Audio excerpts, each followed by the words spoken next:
주간 잘 지내셨나요? 천재고변호사 증권고시 패스 시간입니다. 정말 많은 분들이 이 시간을 기다리셨을 것 같은데요. 자, 저희 프로그램이 시작되고 나서 이 스토캐스틱에 대한 관심이 상당히 늘어나고 있습니다. 특히 저희 시청자 의견란에 보면 스토캐스틱에 대한 질문이 끊임없이 올라오고 있는데요. 오늘은 교재의 순서로서도 그렇고 또 스토캐스틱에 대해서 저희가 좀 특으로 마련을 해봤습니다.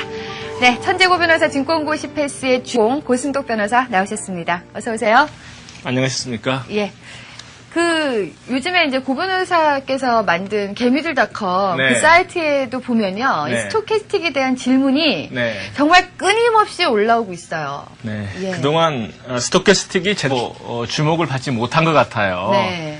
근데 제가 이제 어떻게 가장 잘 맞는 것 같으면서도 좀 활용이 좀 안 됐던 네. 그 보조를 제가 이제 참고해서 꼭 꺼낸 듯한 예. 그런 기분입니다. 네. 자, 저희 교재에서도 이번 시간이 242페이지, 그러니까 스토캐스틱을 할 시간이고, 또 네. 정말 많은 분들이 궁금해 하시니까, 네. 오늘은 좀 스토캐스틱을 집중적으로 좀 알려주시죠. 네. 우선 사실 제 책에는 개념이 좀 자세하게 안 써져 있습니다. 예. 안 써진 이유는 뭐냐면 제 책의 기본 개념이 뭐냐면 실전에 당장 활용할 수 있는 그 지식과 노하우를 전달하자. 예. 그리고 필요 없는 어떤 수식이라든가 개념은 빼자 하는 것 때문에 네. 제 책을 보면은 그 스토캐스틱에 대해서 그냥 이렇게 사용하십시오 하는 식으로 이제 되어 있습니다. 네. 근데 많은 분들이 도대체 스토캐스틱이 뭐냐, 또 변수는 뭐냐 하는 걸 이제 많이 물어보고 계시거든요. 예. 그런 제가, 질문도 많더라고요. 그렇잖아요. 예. 그 제가 제 책에는 조금 삭된 부분이지만은 오늘은 스토캐스틱에 대해서 좀 자세하게 말씀을 드리고자 하는 날이니까 예. 좀 개념 설명을 좀 드리고 싶습니다. 네. 이게 이제 스토캐스틱이라고 하는 것이 미국에서 조지 레인이라고 하는 사람이 50년대에 만들었다고 하는 지표죠. 1950년대요. 50년대. 굉장히 그러니까, 오래된 지표네요. 예. 예. 참 우리나라에서는 제대로 활용이 안 되고 있는데 네. 미국에서는 이제 벌써 한 50년 된 지표인데 보조 지표 중에서는 상당히 정확하다고 하는 정평이 나 있습니다. 네. 다만 이제 차이점은 뭐냐면 미국에서는 변수가 기간 변수가 제일 중요하잖아요. 그렇죠. 근데 미국에서는 14라고 하는 숫자를 좋아해요. 네. 그러니까 RSI도 14를 놓고 많이 보고 그래요. 예. 또 스토캐스틱도 14를 놓고 많이 봅니다. 네. 근데 이제 미국하고 우리나라 어떤 차이가 좀 있는 것 같아요. 네. 그래서 제가 이제 책에 533을 제시한 이유는 우리나라에서는 단기적인 관점이 5일 파동을 많이 본다 이거죠. 그러니까 이동평균선도 5일선을 중시하고 네. 또 그다음에 21선 중시하기 때문에 예. 5일 파동 관점에서는 스토캐스틱이 533이 맞다. 이걸 이제 어떤 검증 결과 제시를 해드리는 거거든요. 예. 왜 하필이면 533이냐 하게 되면 저도 네. 좀 답답한데 일단 5는 5일 파동이고 예. 3하고 그다음에 또 3은 여러 가지 변수를 놓은 결과 533이 잘 맞더라. 네. 그러니까 이제 왜 33이냐 하는 걸 가지고 말씀하시면 상당히 좀 곤란합니다. 네. 일단 이제 기본 개념을 좀 조금 더 말씀을 드린다고 하면은 네. 스토캐스틱이라고 하는 것이 퍼센트 K하고 퍼센트 D라고 하는 걸 이제 보통 말씀을 많이 드리죠. 그렇죠. 그렇죠. 그래서 이제 퍼센트 K, 퍼센트 D라고 하는 개념이 있는데 우선 스토캐스틱의 기본 개념은 뭐냐면은요. 네. 제가 실판에 한번 좀 적어드리면 좋겠습니다. 네. 어떤 K라고 하는 개념에서부터 출발을 합니다. K라고 하는 개념. 예. K라고 하는 게 수식으로는 K 이꼬르 100 곱하기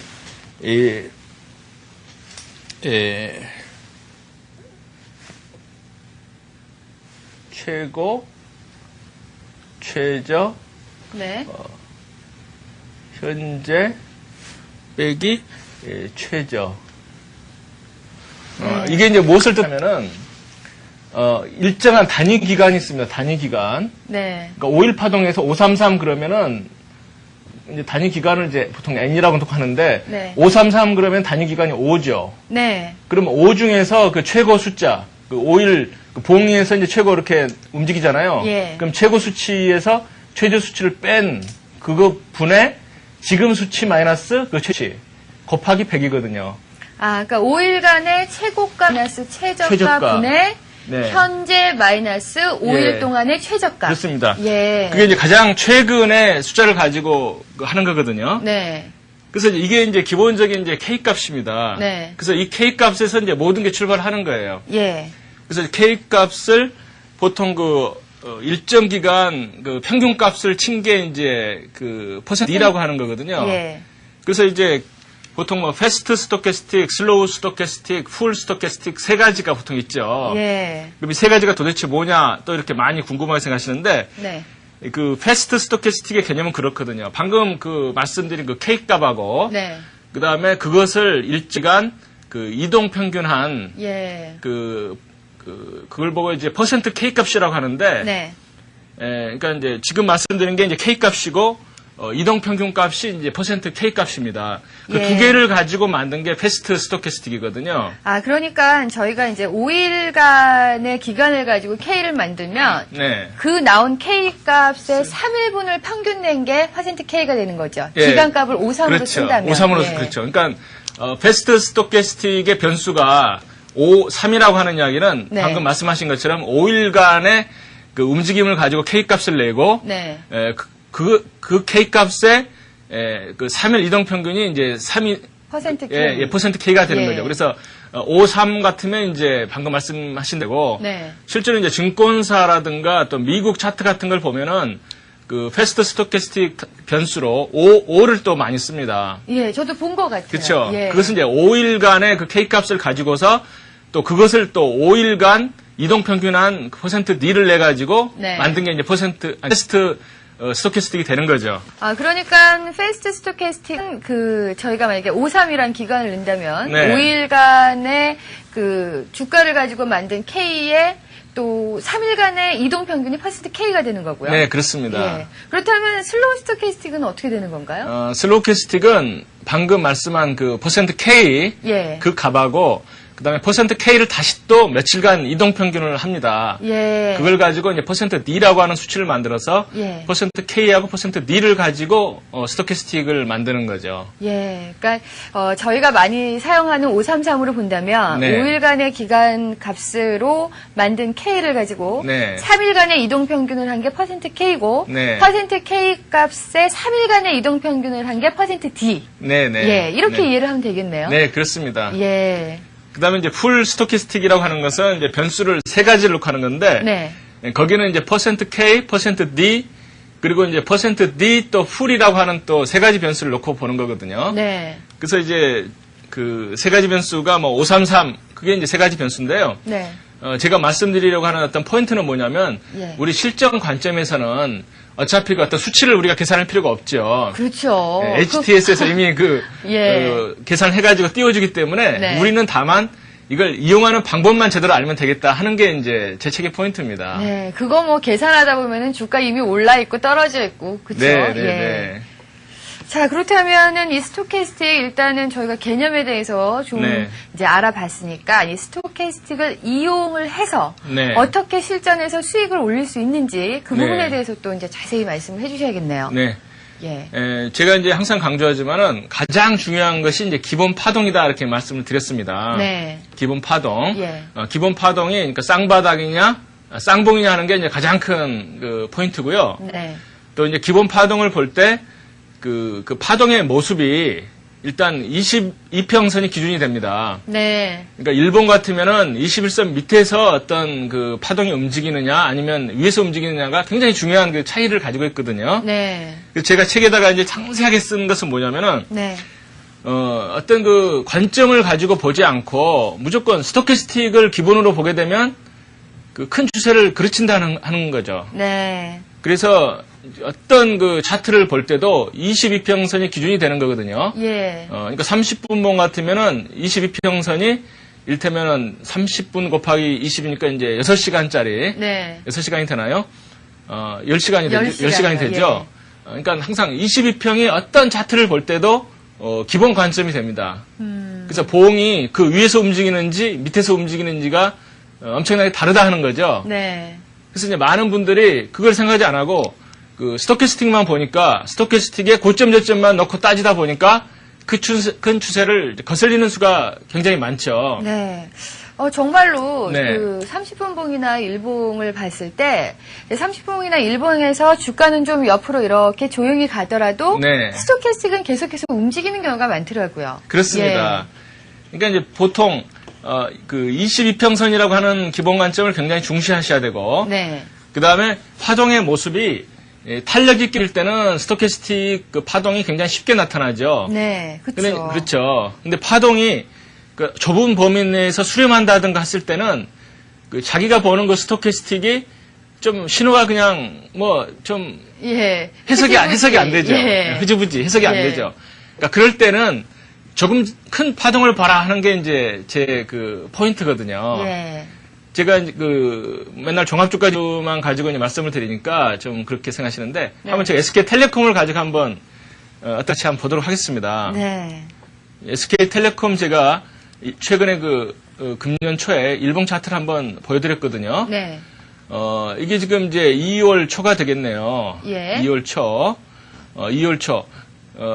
봉파동은 지금 이제 빨간 게 지금 21선이니까는 그리고 이제 까만 게 지금 5일선입니다. 네. 이 밑에서 올라가죠. 예. 밑에 있을 때는 그 매수는 굉장히 조심하셔야 된다고 하는 관점이거든요. 네. 그 다음에 위에 있을 때는 이제 그 매도라고 하는 것은 조정이 짧다고 하는 관점인데, 네. 여기서 보시면은 5일선이 한 번 치고 두 번 치죠. 네. 제가 이제 맨날 그 책에 쓴 게 뭐냐면, 이평선은 두 번 때리면 뚫릴 가능성이 크다. 네. 그리고 그 뚫을 때 이제 강하게 뚫고 약하게 빠졌지만은 이 봉파동의 모습은 이제 쌍바닥을 또 한 번 주죠. 네. 5이평선은 쌍바닥이지만. 예. 그래서 이제 이 위에서는 이제 21선을 이제 탔기 때문에 그 그다음에 매수하고 청산 관점이죠. 네. 이 위에서는 이제 어떻게 해석하면은 그 533이 골드가 날 때마다 항상 그 매수 신호가 나오는 거거든요. 네. 근데 문제는 이제 잘 안 보이죠. 네. 잘 안 보이죠. 예. 그러니까 이제 항상 잘 안 보일 때는 하나 큰 걸 보시라 하는 게 또 제 그 파동 이론의 포인트거든요. 네. 그러면은 166에서는 어때요? 쌍바닥이 확실하게 나주죠. 아, 그러네요. 그래서 그 166에 쌍바닥이 났기 때문에 이것은 눈으로는 비슷하지만 실질적으로는 올라갈 수 있는 쌍바닥이라고 하는 가능성이 굉장히 큽니다. 네. 제가 이제 항상 좋아하는 게 확률이거든요. 네. 그러니까 항상 파동은 모든 것은 이제 확률인데 이 166에서 그러니까 이건 11파동이죠. 네. 이게 쌍바닥이 나왔다고 하는 이야기는 이 바닥은 진바닥일 가능성이 크다 하는 거예요. 네. 그래서 제가 제 책을 보면은 그 개별 종목이 이제 정상적으로 움직일 때는 533에 이 쌍바닥이 났죠. 네. 단기 쌍바닥. 네. 16에 골드, 네. 20에 골드가 나게 되면 네. 이 종목은 당분간 간다 하는 게 이제 제 책의 이론이거든요. 네. 그러니까 실제요. 그 신호가 여기서 잡혔죠. 예. 그런 다음에 이건 올라갑니다. 그래서 올라갈 때는 이제 어떤 관점이냐면은 그 166에서 골드가 날 때마다 산다고 하는 관점이거든요. 네. 그래서 이제 여기서는 이제 굉장히 잔파동이 나오는데 여기서 보면은 고점이 높아졌기 때문에 아직은 살아있죠. 이때는. 그다음에 이때는 어때요? 아직 166이 원바닥, 투바닥, 쓰리바닥이기 때문에 살아있죠. 예. 그래서 이제 올라가는 것은 이제 정상인데 그다음에 이때 모습이 이제 굉장히 나쁘죠. 모습이. 그러네요. 예, 모습이. 이때도 보면은 533에 꼭지가 낮아지면서 단기적으로 한번 눌리죠. 네. 그러니까 참 눈으로는 잘 안 보이는 이런 고점들이 그 조심하라고 하는 이제 사인을 주는데 이때 보면은 여기도 533이 고점이 낮아지고 네. 또 중요한 것은 아까 큰 흐름을 보여줬던 166에서 고점이 낮아졌다는 거죠. 네. 참 이게 스토캐스틱이 무섭다고 하는 게 예. 166의 파동 고점이 낮아지니까는 참 하락으로 가잖아요. 네. 제 책을 보면은 그 개별 종목의 단기 고점이라 그래가지고 533이 되게 쌍봉으로 이렇게 데드가 나고 예. 그다음에 166이 데드가 나고 네. 그다음에 20, 12, 12가 데드가 나면 눌리더라 하는 게 제 책의 포인트예요. 예. 아까 여기랑은 모습이 완전히 거꾸로죠. 완전히 반대네요. 예, 533의 쌍바닥, 네. 166의 골드, 예. 20의 골드가 나고 이제 상승 추세가 이렇게 쭉 가다가 네. 여기서는 똑같은 모습이 뒤집어지면서 내려가는 걸 볼 수가 있습니다. 네. 그러니까 지금까지 이제 가령 어떤 분이 SK텔레콤을 사가지고 여기까지 재미를 봤죠. 네. 그렇지만 이 사인을 보게 되면 이건 심상치 않다고 하는 것을 생각을 하셔야 됩니다. 네. 그 다음에 이제 533에서 그 중요한 게 뭐냐면은 예. 스토캐스틱 해석이 이 봉파동과 이제 오일선이 이 22평의 밑에 있느냐 위에 있느냐가 틀리는 거죠. 예. 그건 제가 이제 맨날 강조해 드리는 건데 예. 여기서 보게 되면 자 침체권에 533이 들어갔기 때문에 나오면서 반등은 한번 나오죠. 네. 그렇지만 이 반등은 어때요? 약하네요. 봉파동이라든가 이평선 파동에서는 외바다이기 때문에 진짜 그 오랫동안 가는 파동이 아니죠. 네. 그러니까 이때는 쌍바닥을 한번 보시라 이렇게 말씀을 드렸는데 22평선 밑에 있을 때는 533 스토캐스틱에 아무리 이렇게 세게 올라갔지만 네. 레드가 날 때 일단 틀어주는 게 정석입니다. 네. 그것은 이제 어떤 걸 의미를 하냐면은 마치 그 기본 파동을 보시면은 더 쉽지. 기본 파동에서는 항상 5이평선 쌍봉이 굉장히 나쁜 모습이죠. 네. 이게 제가 책에서 강조한 그 하락의 N자형 아닙니까? 그렇죠. 5이평선이 20평선 안 닿고 밀릴 때는 굉장히 나쁘다고 말씀을 드렸는데 네. 그 5이평선의 하락 전환은 이 부분에서 이제 확인이 되죠. 예. 그렇지만 스토캐스틱상으로 위험 신호는 이때 이미 나왔다는 거죠. 네. 그러니까 5일선보다 533 스토캐스틱이 조금 빨리 그 신호를 보여주는 거거든요. 네. 그래서 이제 항상 22평선 밑에 있을 때는 스토캐스틱 레드가 날 때마다 매도하는 게 위험관리상 타당하다는 거죠. 네. 그리고 골드가 한 번 나왔다 그래서 뭐 재빠르게 사는 건 괜찮아요. 네. 이게 아마 30분 봉을 보게 되면 그 쌍바닥에 틀림없이 나왔을 겁니다. 네. 그럼 뭐 조금 이따 확인해 드려도 되는데 예. 그렇지만 그 22평선에서는 그 5이평선을 가지고 게임하는 게 아니고 네. 뭐 단타 그러니까 이제 분봉 뭐 30분봉이라는 단타를 가지고 게임하는 거기 때문에 빨리 움직이시라 하는 거거든요. 아, 일단은 네. 스토캐스틱만 갖고 네. 모든 걸 판단하는 것보다는 네. 5일 이동 평균선과 20일 이동 평균선이 정배열이냐 역배열이냐에 따라서 네네. 해석이나 매매하는 그 시점이 달라지고요. 그렇습니다. 그다음에 533의 스토캐스틱 갖고 확인이 안 될 경우는 좀 네. 더 큰 네. 1066이나 네. 20, 12, 12로 판단을 하는 게 가능하고요. 네, 그렇습니다. 예. 저희가 지금까지 이제 여러 가지 말씀을 해드리면 요 네. 하나만 갖고 매수 매도를 같이 하려고 그러는데 네. 사실은 기본 파동 5, 2평과 22평의 모양에 따라 또 네. 이 적용하는 방법이 달라지는군요. 그렇습니다. 예. 그러니까 이제 스토캐스틱의 참 그 아름다운 점이 뭐냐면 네. 영어로는 뷰티풀하다고 하는 말이 아름답다고 하는 말인데 예. 일단 기본 파동을 가지고서 안 잡히는 그 고점을 네. 그 잡는다는 게 굉장히 의미가 있습니다. 그러니까 예. 다른 보조 지표는 가령 MACD라든가 이런 것들은 그 절대적인 지표거든요. 네. 그러니까 저점이 계속 그 기본 파동이 내려가면 MACD도 계속 합니다. 네. 그러면 과연 이게 진짜 저점이 아닌가를 잘 모르실 텐데 네. 스토캐스틱은 기본 파동은 외바닥이라고 하더라도 미리 쌍바닥을 보여주면서 그 바닥을 확인해 주는 거거든요. 네. 그러니까 이제 다시 한번 이걸 SK텔레콤을 제가 이렇게 한 차트를 띄웠으니까는 이걸 네. 한번 다시 이제 SK텔레콤 일본 그 차트를 한번 보신다면은 예. 아까 이제 그것은 이제 2월 초의 모습이고 네. 4월 달에 이제 여기서 꺾였죠. 다시 올라갈 때도 똑같은 그 역사가 되풀이되는 거죠. 아. 자, 533이 이제 예바닥이 이때는 이제 5이평선이 예바닥이었죠. 네. 근데 533은 쌍바닥을 만들고요. 그러네요. 166 골드. 예. 20 골드가 나면서 오. 또 이제 올라갑니다. 네. 항상 역사는 똑같아요. 네. 이것은 봉파당은 올라갔지만 533은 보면은 쌍봉이네요. 쌍봉이고 예. 166 데드가 주고 네. 20, 12 데드가 줬죠. 네. 그래서 이제 그 눌리는 걸 보면은 항상 이제 역사는 되풀이 된다 하는 것을 볼 수가 있고요. 네. 아까 이제 제가 이제 여기서 보면은 이게 지금 이제 외바닥이잖아요. 네. 외바닥. 이게 언제냐면은 4월 4일입니다. 네. 4월 4일 부근인데 이때 외바닥에서는 이제 발빠르게 움직이시라고 말씀을 드렸습니다. 네. 근데 이제 저한테 질문을 주는 많은 분들이 22평 밑에서 533이 나와 있는데도 자꾸 골드가 나면 무조건 산다는 식으로 생각을 하고 계세요. 예. 이때 어때요? 22평 밑에서 533 첫 골드 나왔는데 이건 사는 타이밍이 아니죠. 그렇죠. 예, 그러니까 예. 2평선 밑에서 533이 골드가 나왔다고 해서 사는 관점이 아니라는 게 제가 정말 검증을 하고 네. 책에서 강조한 내용입니다. 네. 근데 이제 이런 때 보면은 이제 올라가는데 예. 이런 때 예. 이런 때는 이제 어떻게 매매하셔야 되냐면은 항상 중요한 포인트가 뭐냐?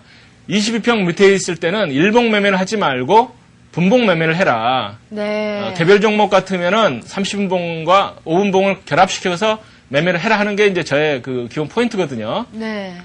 그럼 제가 이제 그 30분봉을 가지고 한번 이제 옛날로 돌아가서 네. 그 모습을 짚어드린다 그러면은 항상 파동 일봉 가지고 매매가 잘 안 되는 그런 모습들이 533이라든가 그 30봉에서 예. 보면은 아까 일봉에서 마치 533 골드, 1066 골드, 12 골드가 나고 올라갔듯이 네. 항상 분봉에서도 보면 비슷한 모습이 또 되풀이 되죠. 그러네요. 예, 항상 보면은 되풀이가 되지 않습니까? 네. 이런 때도 보면은 골드, 쌍바닥, 16 골드, 10 골드가 나면서 또 올라가고요. 네. 그래서 그 꺾일 때 항상 그 분봉을 가지고, 그러니까 22평 밑에 있을 때는 분봉을 가지고 빨리 치고 나간다고 하는 게 굉장히 중요하죠. 네. 예, 그러니까 이게 30분봉을 가지고서 안탈했다 하시는 분들 같으면 16 기본이기 때문에 데드가 나면 조심을 하시라. 네. 실제로 어때요? 16이 데드가 나니까 그 다음날 예, 뭐 뭐 개파라가고 개파라가고 예. 또 뭐 비슷한 역사는 되풀이 되죠. 예, 그러네요. 예, 그러니까 22평 밑에 있을 때는 항상 그 빠르게 분봉을 가지고 매매를 하시라 하는 게 포인트입니다. 네. 그런데 가끔은요, 지금 네. 저희가 본 매수 타이밍과 매도 타이밍은 네. 533과 1666과 20, 12, 12가 네. 같은 방향으로 가는데요. 네네. 가끔은 요 세 개의 스토캐스틱이 다른 방향을 보일 때가 있어요. 뭐 네네네. 533은 뭐 골든 클로스를 내고 올라가고, 그렇죠. 1666은 데드가 나고, 네네. 20, 12, 12는 또 골드가 나고 이런 경우가 있거든요. 네네네. 이럴 때 매매 판단은 어떻게 하는 게 좋을까요? 이제 그 파동 원리에 의하면 네. 고점 저점이 굉장히 중요하죠. 네, 그렇죠. 그러니까 파동 원리 중에서 이제 특히 스토캐스틱 파동이 중요한 것은 뭐냐면 기본 파동에서 안 잡히는 파동 그 고점 저점을 잡아준다는 게 의미가 있거든요. 네. 그래서 이제 일반 많은 분들이 파동 이론을 어설프게 알면 조금 재미를 못 보시는 수가 있어요. 예. 그러니까 제가 이제 그 22평선을 굉장히 중요하게 생각하는 이유가 뭐냐면 주가가 또는 이제 5일선이 위에 있느냐 밑에 있느냐가 해석이 굉장히 틀리더라. 네. 그래서 이제 스토캐스틱 533 경우에는 기본 관점은 뭐냐면은 그 쌍봉, 그러니까 5이평선이 22평선 위에 있을 때는 533에서 쌍봉이 나면 기본 예. 파동은 올라가고 있다고 하더라도 꺾일 대비를 하시라. 이게 이제 관점이잖아요. 예, 예. 근데 이제 중요한 것은 뭐냐면은 그 22평 위에 있을 때는 매도 관점이 아닌 거예요. 네. 매도 관점이. 예. 그러니까 그 무슨 말씀이냐면은 그 22평선 위에서는 그 스토캐스틱이 그 파동의 저점이 낮아져도 그 낮아진 것은 큰 의미가 없습니다. 네. 그게 이제 굉장히 좀 약간 어리둥절하게 생각하시는 분이 있을 텐데 조금 어렵네요. 어렵죠. 예. 종합주가지수를 가지고 한번 네. 제가 그 말씀을 드릴게요. 종합주가지수를 왜 자꾸 이제 보여드리냐면은 장의 흐름을 나타내고 두 번째는 그 대형주들의 기본 방향을 이제 보여주는 거거든요. 그렇죠. 이 종합주가지수 이제 2월 달부터 한번 이제 이걸 제가 띄워드렸는데요. 네. 종합주가 2월 달의 이제 모습입니다. 네. 여기서 보시면 지금 이제 22평선을 타고 열심히 올라가죠. 네. 3월 달까지 올라갑니다. 그렇죠. 자, 여기서 보면 그 533이 이제 이게 그 쌍봉이죠. 네. 제 책을 보시는 분들은 이게 되느냐 아니냐 잘 모르실 텐데 이게 그 위로 치지 못하고 밑에서 꺾이면 이건 사실 위로 친 것보다 더 나쁜 모습입니다. 네. 그 이제 페일리어라 그래가지고 네. 마치 그 5일선 파동으로 보면은 하락 N자에 해당되는 모습이거든요. 예. 굉장히 나빠. 그러니까 이제 그 나옵니다. 근데 이제 533의 이 저점을 보세요. 저점이 낮아지죠. 네. 그렇지만 중요한 건 뭐냐? 22평 위에 있을 때는 이 쌍봉은 굉장히 큰 의미가 있지만 네. 그 저점이 낮아진 것은 큰 의미가 없다는 거예요. 예. 오히려 22평 위에 있을 때는 스토캐스틱 채권에서 나올 때가 오히려 매수 타이밍입니다. 네. 오히려 22평에서 많이 조정받았다는 이야기는 한번 갈 수도 있다는 이야기예요. 예. 그러니까 실제로 보면 이때 저점은 낮아졌지만 눈에 안 보이는 이제 사실은 쌍바닥이죠. 네. 침체권에서 나오면서 올라가고요. 네. 그 다음에 여기서도 보면 어떻습니까? 여기서도 보면 이 저점보다 이 저점이 낮은 것처럼 보이죠. 네. 그렇지만 그렇죠. 어때요? 골드가 나니까 또 올라갑니다. 네. 그러니까 중요한 건 뭐냐면 22평선 위에서 533을 해석할 때는 이 저점이 낮아진 것은 큰 의미가 없을 수가 있어요. 네. 그 이유는 뭐냐? 22평 위에 있을 때는 21선 파동이 상승 중이고 네. 그렇기 때문에 11선 파동도 굉장히 강한 힘을 받는 거거든요. 예. 그러니까 오히려 이것은 낮아졌지만 이 11선 파동을 보여주는 16.6은 오히려 저점이 커졌다는 거죠. 네. 그러니까 큰 파동은 지금 오히려 상승세가 굉장히 강하게 나오고 있는 겁니다. 네. 그렇기 때문에 오히려 533이 낮은 데로 가서 골드가 나면 위로 가는 관점이라고 이제 생각을 할 수가 있는 거죠. 이때도 보면 어때요? 22평 근처에서 항상 스토캐스틱이 떨어질 때는 이 침체권에서 골드가 날 때 꼭 반등 한 번씩 주는 걸 볼 수가 있죠. 네. 그렇지만 이제 이때 보면 어때요? 아, 16에서 20, 12, 신호를 12. 주죠. 예, 다 신호를 주고 있네요. 예. 예. 그러니까 이것은 이제 기본 파동이 이제 깨진 걸 보여주는 거죠. 저점이 네. 낮아지면서 이건 상승 추세가 뭔가 좀 깨졌다. 예. 그랬을 때 이 침체권 여기서 골드가 나오는 것이 마지막 반등일 가능성이 크죠. 네. 예. 지금 최근 주가 모습을 보게 되면요. 네. 예. 제가 말씀드린 그 20, 12, 12는 골드가 난 상태에서 네. 최근 주가 모습이 네. 533이나 16은 그리 나쁜 모습을 안 보여줬을 경우 판단은 어떻게 내려야 되죠? 보통 예. 그런 것 같아요. 이제 사실 시장 흐름이 예. 그 우리가 많이 이제 좋아하는 파동 그리고 기본 관점이 이제 22평선을 많이 보잖아요. 네. 근데 이제 작년 그 10월부터 금년 그 초까지 올라가는 그 파동을 보면 네. 사실 이 파동은 어떤 20일 파동보다도 더 큰 엄청난 파동이 흘러갔잖아요. 예, 그렇죠. 예, 그래서 이제 사실 그 좀 그 중기적인 그 신호를 보고 싶으신 분들은 네.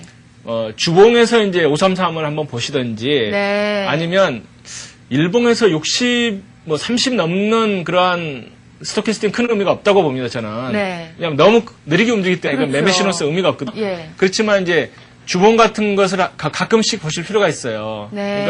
그러니까 일봉에서 533, 16.6, 20, 12가 안 잡힐 때는 네. 그 주봉을 한번 보면 예. 더 재미있는 모습일 가능성이 큽니다. 네.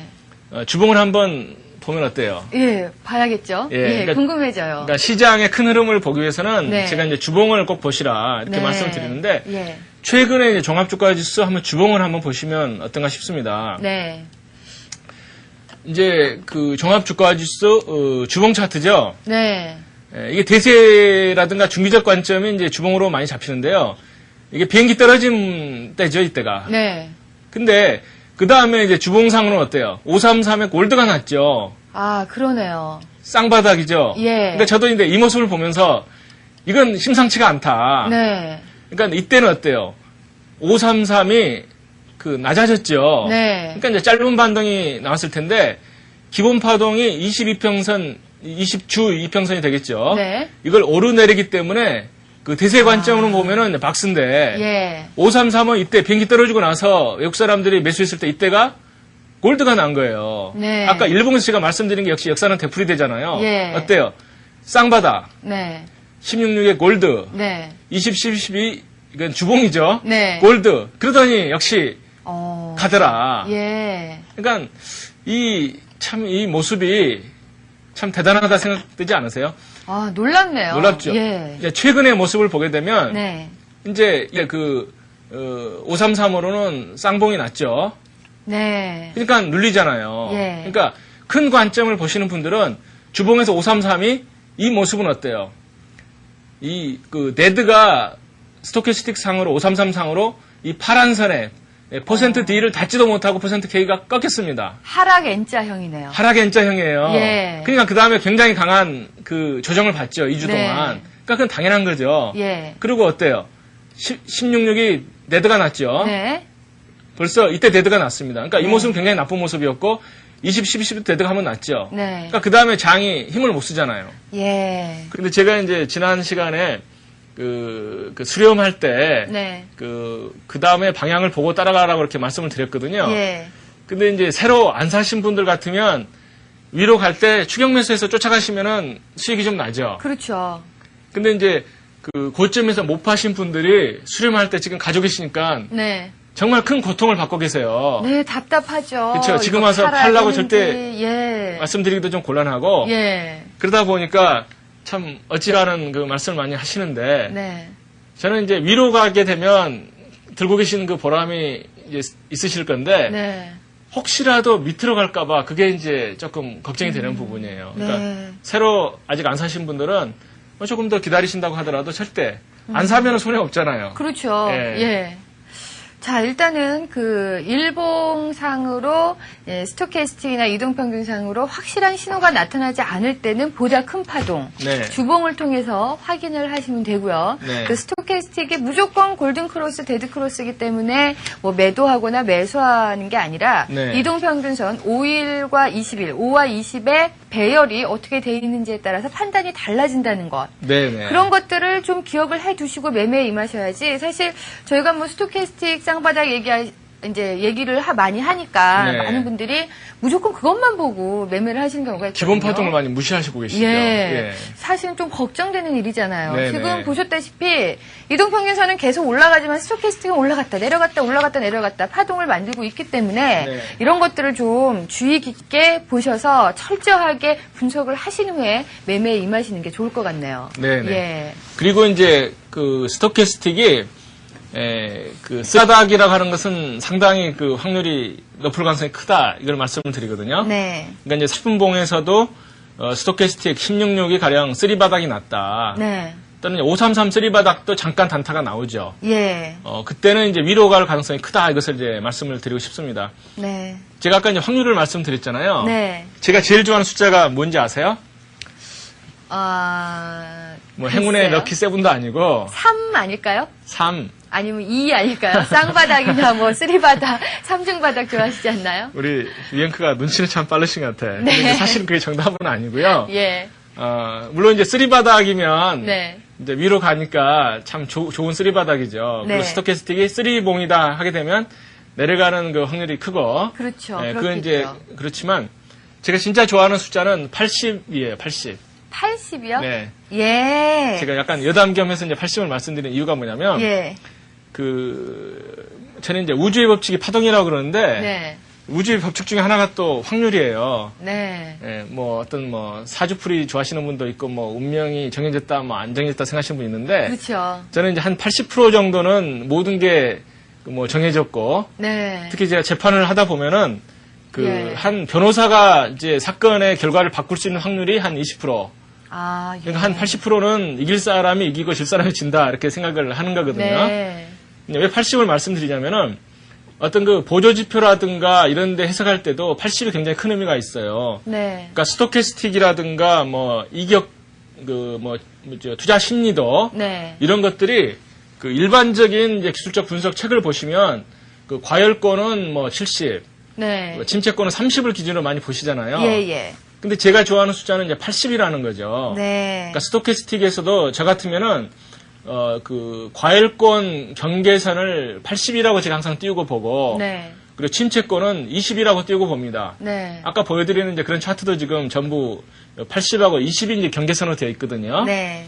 그리고 투자 심리선 같은 경우에도 일반 책에는 이제 침체권 20, 네. 그다음 침체권 30, 30. 과열권 70 이걸 이제 일반적으로 놓고 보시는데 네. 제가 볼 때는 저는 약간 좀 세게 보는 경향이 있거든요. 네. 그러니까 이제 종합 같으면 30이라든가 70도 충분히 이제 그 흐름을 보여주는데 네. 개별 종목 같은 경우는 항상 80하고 20을 놓고 보시라. 네.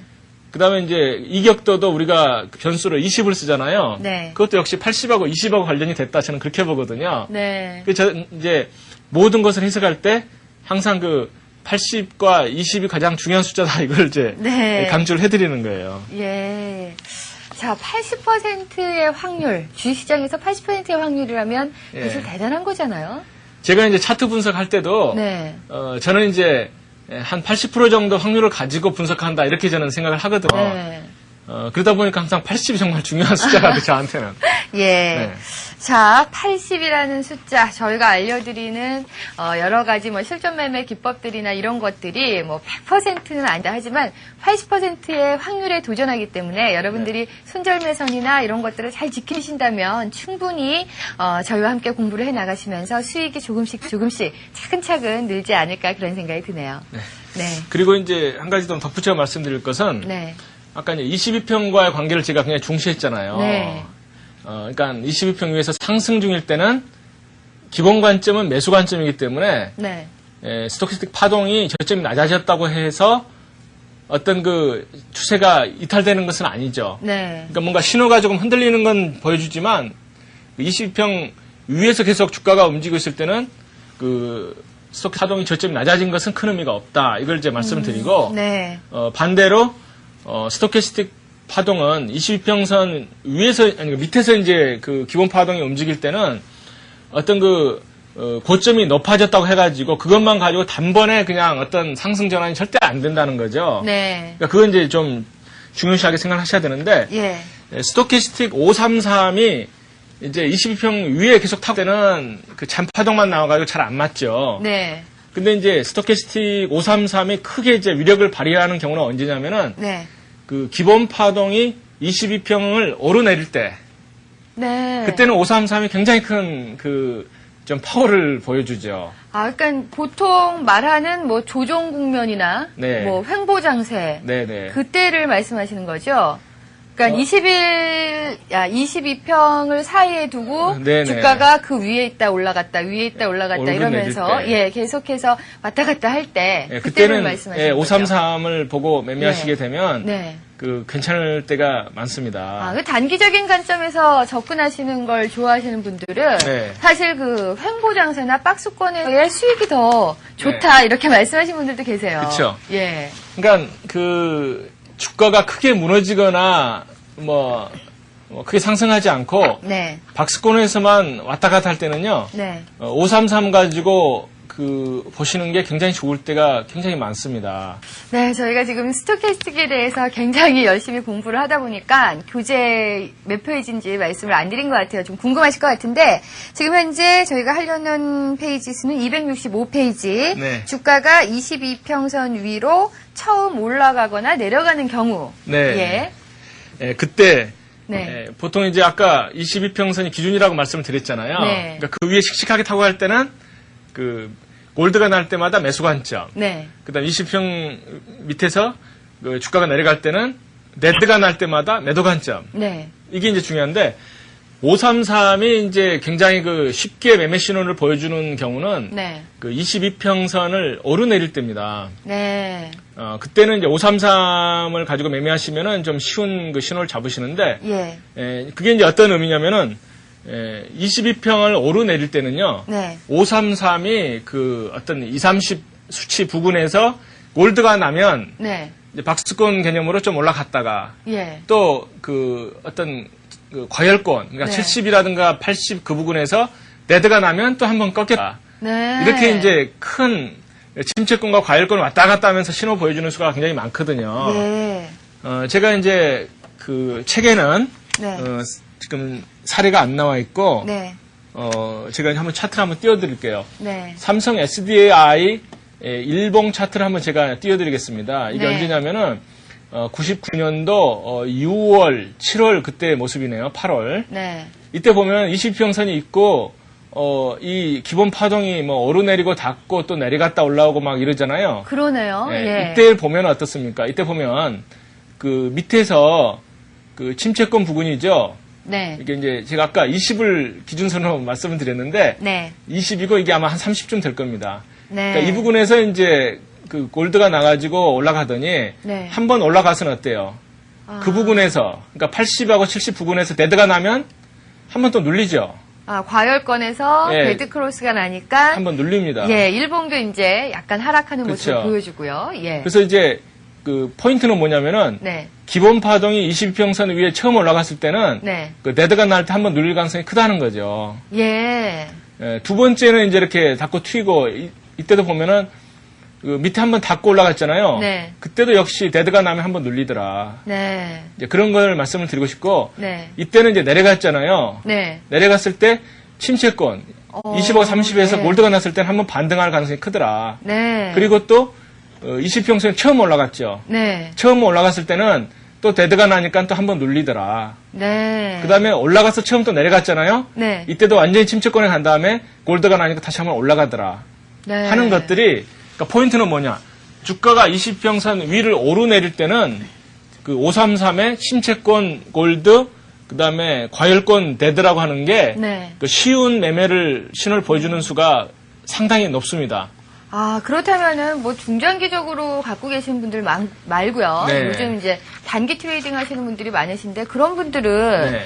이 52평과 22평의 그 모양을 보시면서 네. 533의 스토캐스틱이 과열권에서 골드가 났을 땐 매수. 예.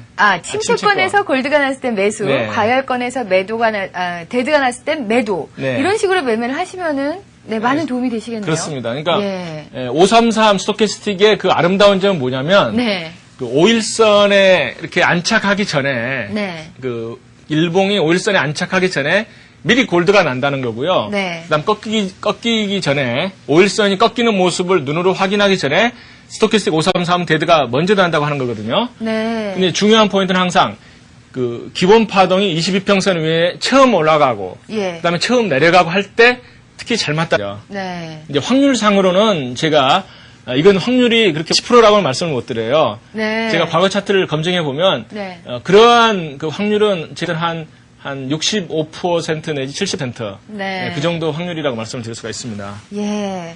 아유, 뭐, 주식시장 보통 뭐, 오르거나 내리거나, 네. 1대1, 50%의 확률인데, 네. 벌써 65%의 확률이라면, 그 손절매의 그 수준만 잘 정해 놓으시면, 네. 어느 정도의 그 일정한 수익도 가능하시겠네요. 네. 예. 그러니까 뭐 신문에 가끔 나오는 게 뭐 침팬지랑 아직도 게임을 하고 있는지 모르겠습니다만, 네. 뭐 펀드 매니저가 침팬지 졌다 하는 게 좀 그 장안의 화제가 많이 됐었잖아요. 그렇죠. 예. 그렇지만 이제 스토캐스틱을 가지고 하시게 되면 침팬지보다는 상당히 높은 확률을 가지고 네. 매매를 하실 수가 있는 거죠. 네, 하긴 뭐 제가 아시는 어떤 분은 그 네. 시장이 횡보 국면을 보일 때 네. 모의 매매를 하셨대요. 네. 이제 모의 매매를 하셨는데 네.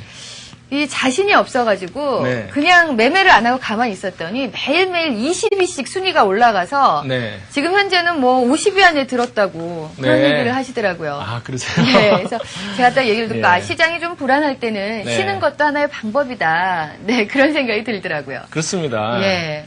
정말 요즘에 정말 답답하신 분들이 많으셔요. 네. 그러니까 99년도에 이제 그 말에 들어가신 분들이 2000년도에 손실을 많이 보셨잖아요. 그렇죠. 예. 그래가지고 작년 후반기하고 금년 초에 이제 잠깐 손실을 이제 조금 이제 만회하는 듯 했는데 네. 최근에 그 조정 장세에서 계속 그 왔다 갔다 하시다가 그동안 번 수익을 뭐 반 이상 까먹었다 하시는 분들이 그 굉장히 많으신 것 같아요. 네. 그런 분들은 사실 큰 추세를 안 보고 그렇게 하셔서 이제 그러시는 수가 상당히 많거든요. 네. 그러니까 최근에 정말 안타까운 것은 뭐냐면은 어떤 기본 파동이 5일선이 쌍봉으로 꺾인 종목이 굉장히 많습니다. 네. 그러니까 이제 차트를 검증을 해보시면은 정말 쌍봉으로 꺾인 차트가 많은데, 제 책을 보면은 기본 파동의 5일선 쌍봉은 상당히 나쁜 거잖아요. 그렇죠. 근데 그때 쌍봉이 났으면 일단 그 중기점은 꺾였기 때문에 그 하락이 보통 일주일 이상 나오는 수가 많아요. 네. 5일선 쌍봉이 나오면 아, 예. 보통 하락이 보통 5일 내지 많이 가면 보통 한 20일도 나옵니다. 네. 그러니까 그때는 일단 팔고서 다시 살 생각을 하셔야지 되는데 네. 5일선 쌍봉을 보시고도 그 손절 안 하시는 분들이 많아요.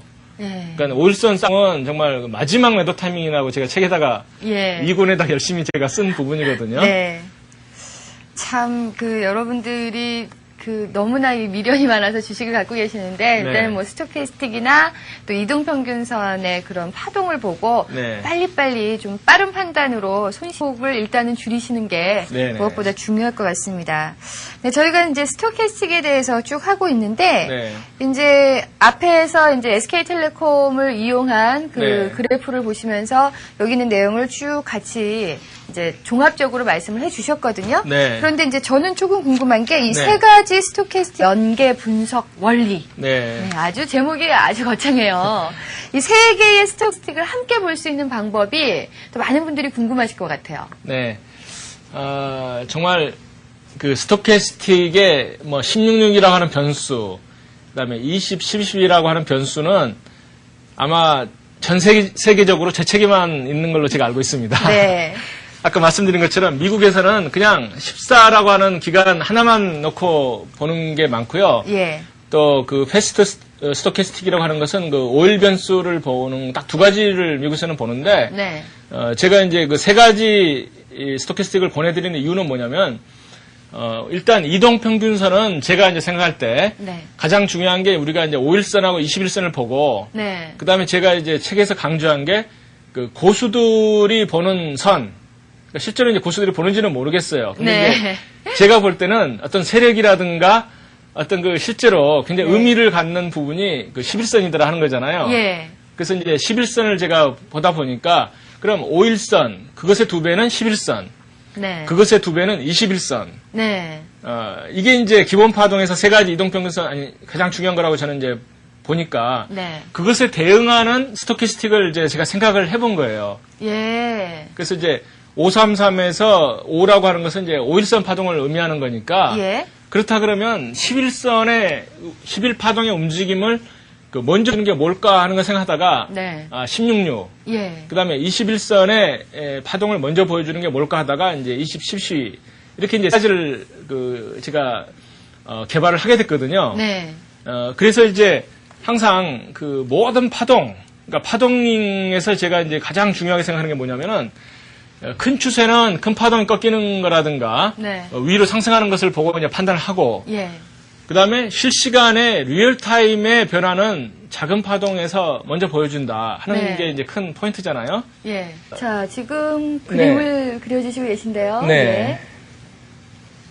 제가 이제 굉장히 좋아하는 그 이런 모습들이거든요. 네. 그러니까 왜 우리가 그렇게 파동에서 쌍봉을 중요시하게 생각하고 예. 쌍바닥을 왜 이렇게 중요시하게 생각하느냐. 네. 진짜 원리는 뭐냐면은 이 쌍봉이라고 하는 것은 하나큰 파동이 돈다고 하는 것을 미리 보여준다는 거죠. 네. 파동의 위를 한번 연결해 보시라는 거거든요. 예. 이렇게. 예. 그러니까 작은 파동은 이렇게 잔파동을 많이 보여주지만 큰 파동을 생각하면은 돈다. 네. 그렇기 때문에 쌍봉이 나타나면 파동이 전체적으로 좀 더 큰 게 하락한다는 것을 의미를 하는 거고 네. 반대로 쌍바닥이 중요한 이유는 쌍바닥이 나오게 되면 하나 큰 파동이 위로 돈다는 걸 의미를 하는 거예요. 네. 그래서 이제 5일선이 쌍봉이 나면 12평선이 하락 전환하고 네. 5일선이 쌍바닥이 나면 12평선이 상승 전환하고 상승 전환하고. 예. 이게 분봉이든지 또는 뭐든지 다 적용이 됩니다. 네. 왜냐하면 이건 파동의 원리의 본질에 해당되는 거기 때문에 이건 당연할 수밖에 없어요. 그러다 예. 보니까 이제 제가 이제 연계해서 분석하는 건 뭐냐면 스토캐스틱에서도 533이 쌍봉이 나면 네. 10이 돌 가능성이 커요. 네. 16.6이. 반대로 533이 쌍바닥이 나면 16.6이 상승 전환 확률이 크다. 네. 또 이제 조금 더 큰 파동으로 가게 되면 16.6이 쌍봉이 나죠. 네. 그렇게 되면 어때요? 20, 20, 12, 12가. 예, 20, 12가 돌죠. 네. 그래서 이제 이 원리는 그 기본 파동이든 그 스토캐스틱 파동이든 간에 똑같다는 거거든요. 네. 그래서 이제 포인트는 뭐냐?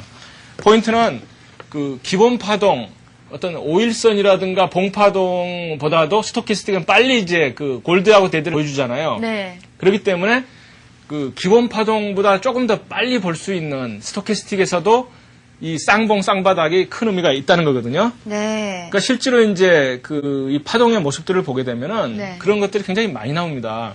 예. 제가 몇 번 보여드렸을 것 같기도 한데 종합주가지수 일봉 차트를 한번 보게 되면 네. 이때 이제 아까 그때 기억이 나신지 모르겠어요.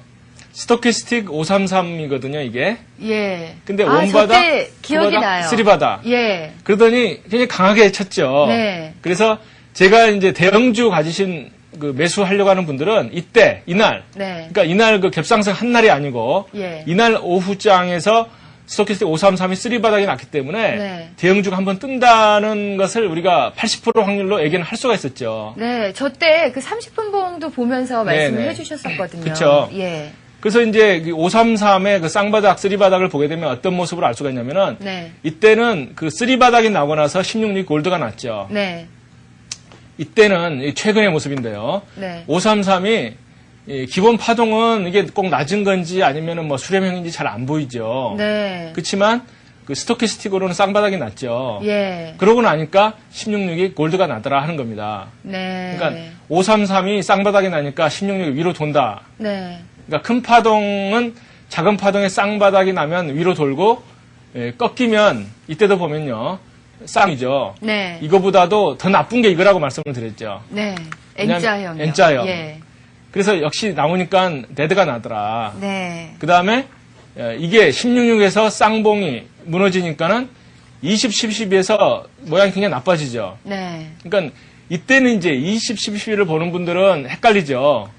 그렇죠. 헷갈리죠. 절대 판단 내리기가 참 어렵죠. 옆으로 가니까 헷갈리는데 네. 일단 확률상으로는 16.6에서 쌍봉이 났기 때문에 네. 밑으로 갈 확률이 더 크다 이렇게 생각하셔야지 돼요. 더군다나 534 지금 쌍봉이 난 그렇죠. 상황이고요. 예. 네. 그래서 이때는 옆으로 가가지고 좀 헷갈린다 하시는 분이 있을지 모르겠는데 네. 일단은 이 모습을 보면 네. 분명히 이거보다는 고점이 낮죠. 네. 그럼 확률상으로는 미칩니다. 네. 그래서 이때 이제 보면은 제가 누누이 강조하지만은 강하게 상승하고 옆으로 가는 것은